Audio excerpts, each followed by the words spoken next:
Type ng isang amo. Ang sarap ng tulog ng amo ko, pero dahil nagsalita ako, biglang lumilad siya. Sarap naman yan, no? Sana all talaga ang sarap ng tulog. Yung yaya niya, halos hindi makatulog. Magagalit pa yan kasi nagdaldal yung yaya niya. Sana all na lang talaga. Diba? Sorry po, ma'am. Ma'am, sorry po. Nagising po ba kita, ma'am? Wala, sama ng tingin ng amo ko sa akin. Sorry, ma'am. Ma'am, sorry po. Pambuntot, pumapaspas ang buntot ng amo ko. Sorry, ma'am. Sige na, tulog ka na po uli, ma'am. Sorry, ma'am. Tulog na, ma'am. Takot ako.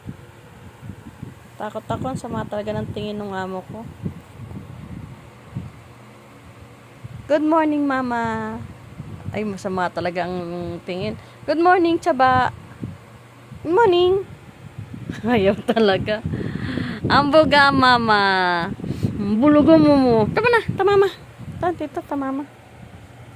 Hag ng mama yan. Atay.